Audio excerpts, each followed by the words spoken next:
Hello students, इस video के माध्यम से हम लोग अनसीन पैसेज हल करें। अनसीन पैसेज को हल करने में क्या क्या विशेषताएं होती हैं, क्या सावधानियां बरतनी होती हैं, इन सारे विषयों के संबंध में जानकारी भी प्राप्त करें। नवीनतम पाठ्यक्रम के अनुसार हाई स्कूल की बोर्ड की परीक्षा के अंतर्गत अब 2 प्रश्न पूछे जाएंगे। अनसीन पैसेज से 2 प्रश्न पूछे जाएंगे। एक अनसीन पैसेज छोटा सा होगा जिसमें एमसीक्यूज टाइप्स के क्वेश्चन होंगे, मल्टीपल चॉइस क्वेश्चंस वाले प्रश्न दिए जाएंगे। उनका उत्तर OMR शीट के ऊपर लिखा जाएगा। प्रश्न दिए जाएंगे पेपर में, उसके नीचे उसका उत्तर भी रहेगा। 4 ऑप्शन उत्तर में रहेगा, उसमें जो आपको उचित विकल्प लगेगा, उचित ऑप्शन लगेगा, उसका चुनाव करेंगे। और OMR शीट के उस प्रश्न नंबर के जो भी आपने चुना है, मान लीजिए ए चुना है तो ए वाले गोले को आप विधिवत रंग देंगे, काले पेन से उसको रंगेंगे। अब पूरा अच्छी तरह से रंगेंगे, आधा अधूरा उसमें नहीं, इसलिए कि OMR शीट की कॉपी आपकी कंप्यूटर से जांची जाएगी। OMR शीट में 20 प्रश्न पूछे जाएंगे इंग्लिश में, 10 बुक से होगा, 10 ग्रामर से होगा, जिसमें अनसीन पैसेज से 3 क्वेश्चन होंगे। मान लीजिए पहले प्रश्न का उत्तर आपको B सही लगता है तो आप प्रश्न नंबर 1 पर जाएंगे, वहां ABCD करके 4 गोले दिए गए होंगे, आप B वाले कॉलम को रंग लेंगे। इस तरह से 20 क्वेश्चन आप कंप्लीट करें। दूसरा जो प्रश्न पूछा जाएगा अनसीन पैसेज से, वह उत्तर पुस्तिका में उसका आंसर लिखना होगा, जिसका उदाहरण यहाँ दिया गया। एमसीक्यू टाइप के प्रश्नों का उदाहरण पहले बहुत सारे वीडियो अपलोड किए जा चुके हैं। यहाँ जो रिटन वर्क है, यानी उत्तर पुस्तिका पर जिन प्रश्नों का उत्तर आपको लिखना है, वे पैसेज किस प्रकार से पूछे जाएंगे, उनके विषय में यहाँ जानकारी दी गई। देखिए, पैसेज वही रहेगा, उसी से एमसीक्यूज क्वेश्चन भी आप बना सकते हैं, शॉर्ट आंसर टाइप का क्वेश्चन भी बना सकते हैं। यह तो बनाने वाले के ऊपर निर्भर, वही अनसीन पैसेज हाई स्कूल में पूछा जा सकता है, प्रश्न बढ़ा के इंटरमीडिएट में पूछा जा सकता है। इसमें 4 प्रश्न पूछे गए हैं और 3-4 प्रश्न बढ़ा दीजिए, इंटरमीडिएट स्तर का हो जाएगा। दोनों को हल करने के तरीके भी एक है। इस तरह से 2 अनसीन पैसेज जो हाई स्कूल में पूछे जाएंगे, दोनों मिलाकर 10 अंक के होंगे। उसी प्रकार इंटरमीडिएट के अंतर्गत एक लंबा सा पैसेज होगा जो 15 अंकों का होगा, जिसमें 7 प्रश्न पूछे जाएंगे। वे 7 प्रश्न, 4 प्रश्न शॉर्ट आंसर टाइप क्वेश्चन के होंगे और 3 क्वेश्चन वोकैबुलरी पर आधारित होंगे, शब्दकोश पर, यानी साइनोनाइम, एंटोनाइम, वन वर्ड सब्स्टिट्यूशन इत्यादि पर आधारित होंगे। तो अब इस तरह से आप समझ गए होंगे कि अनसीन पैसेज कितना महत्वपूर्ण है, उसे मार्क्स अधिक हो गए हैं, इसलिए उसको जानना भी जरूरी है।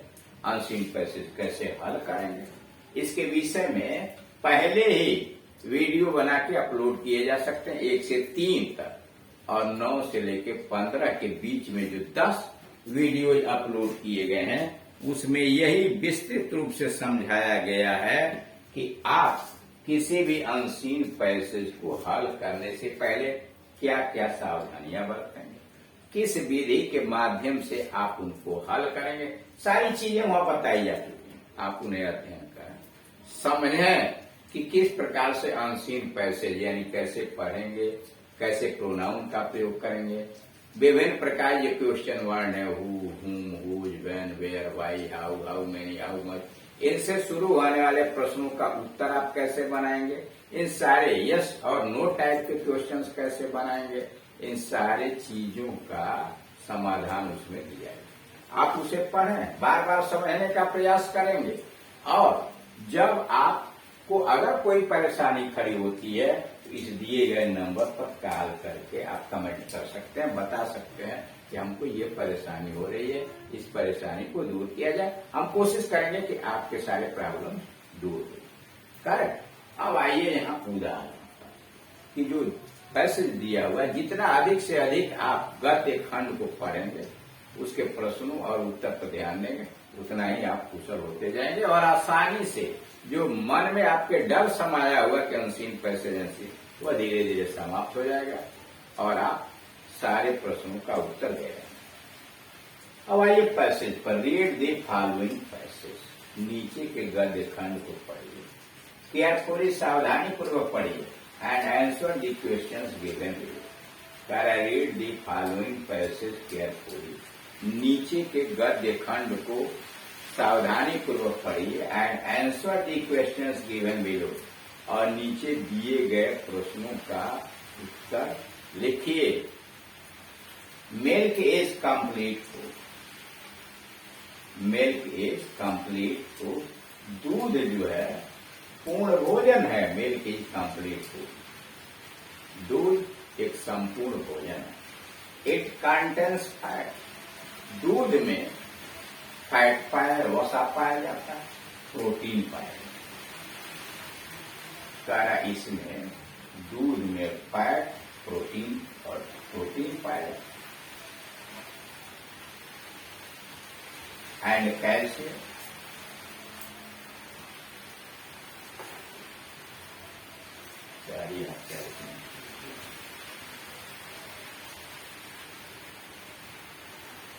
कैल्शियम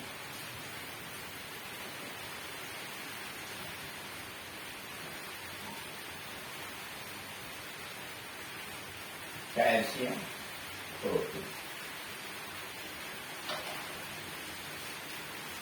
दूध के अंतर्गत वसा, कैल्शियम और प्रोटीन पाया जाए। It is very good for growing children. यह बढ़ते हुए बच्चों के लिए, विकसित होते हुए छोटे बच्चों के लिए बहुत अच्छा होता है। We get milk from cow. हम गाय से दूध प्राप्त करते हैं, गोपाल दूध भैंस से प्राप्त करते हैं, गो बकरी से, भेड़ बकरी से प्राप्त करते हैं। सारा हम दूध गाय, भैंस और भेड़ बकरी से प्राप्त करते हैं। The milk should be boiled well before drinking. पीने से पहले दूध को अच्छी तरह से उबाल देना चाहिए। The milk should be boiled well. दूध को अच्छी तरह से उबाल देना चाहिए before drinking. पीने से पहले। It should be stored in refrigerator, और इसे रेफ्रिजरेटर के अंतर्गत स्टोर करना चाहिए। Otherwise it can get spoiled. अन्यथा यह खराब हो सकता है, दूध फट सकता है। We get cream, ghee, butter. हम इससे क्रीम प्राप्त करते हैं, घी प्राप्त करते हैं, मक्खन प्राप्त करते हैं, बटर मिल्क, कर्ड, दही प्राप्त करते हैं, चीज, पनीर प्राप्त। यानी दूध से हम विभिन्न प्रकार की खाने वाली वस्तुएं प्राप्त करते हैं। Cream, ghee, butter, buttermilk, दही और paneer. Sweets and ice creams are also prepared from it. मिठाइयां और आइसक्रीम भी दूध से बनता है। स्वीट्स, मिठाइयां एंड आइसक्रीम्स और ice cream are also prepared from it. इससे मिठाइयां और आइसक्रीम भी बनाया जाता है। इन समर, गर्मी में, पीपुल मेक मैंगो शेक। गर्मी में लोग मैंगो शेक बनाते हैं। विथ इट, दूध से लोग मैंगो शेक बनाते हैं। Milk makes us strong and healthy. दूध हमें ताकतवर और स्वस्थ बनाता है। यानी दूध हमको ताकतवर और स्वस्थ बनाता है। अब उसे आधार पर क्वेश्चन है, how is milk complete food. कह रहा है दूध कैसे पूर्ण भोजन है।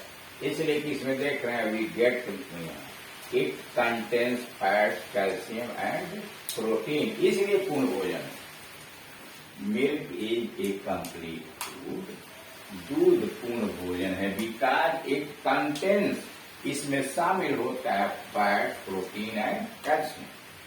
Milk is a complete food दूधपूर्ण भोजन है because it contains fat, protein and calcium. B है what other eatable things can be prepared from it. What other eatable things, कौन कौन से खाने वाली वस्तुएं can be prepared from it, दूध से बनाई जा सकती है। दूध से और कौन कौन सी खाने वाली वस्तुएं बनाई जा सकती है। बी है क्रीम, घी, बटर, यहाँ दिया हुआ है सब लाइन से। We get cream, ghee, butter, buttermilk and sweets, ice cream, ये सब डाल देंगे।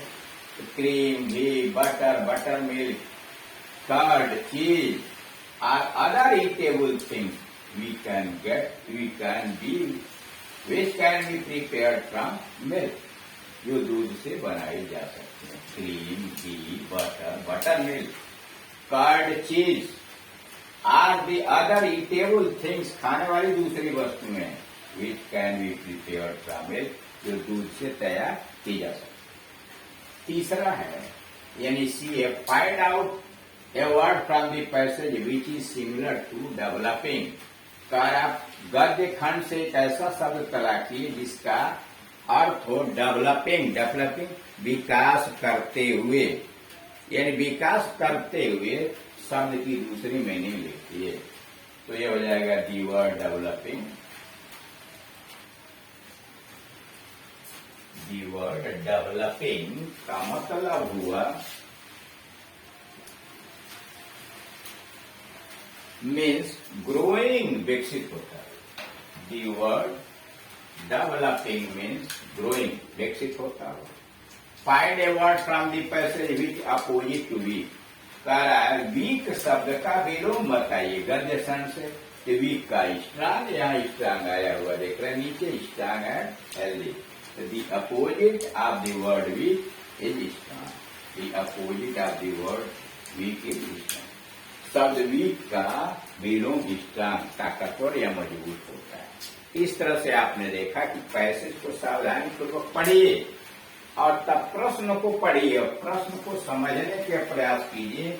उस प्रश्न के माध्यम से क्या पूछा जा रहा है उसको गद्य खंड में उत्तर तलाशने की कोशिश कीजिए। बाहर से अपने ज्ञान के आधार पर आप उत्तर मत दीजिए। अब यहाँ दिया हुआ है कि मान लीजिए फैट्स, कैल्शियम और प्रोटीन, तीन ही चीज दिया हुआ है। अब बाहर से विटामिन और अन्य मिनरल्स इत्यादि डालने का प्रयास मत कीजिए, यानी अपने ज्ञान के आधार पर उत्तर मत दीजिए। भले आपका ज्ञान सही है, भले चीजें जो लिखना सही है, लेकिन पैसे से बाहर उसको मत जाइए। पैसे में जो बातें लिखी गई हैं उसी को उत्तर में डालिए।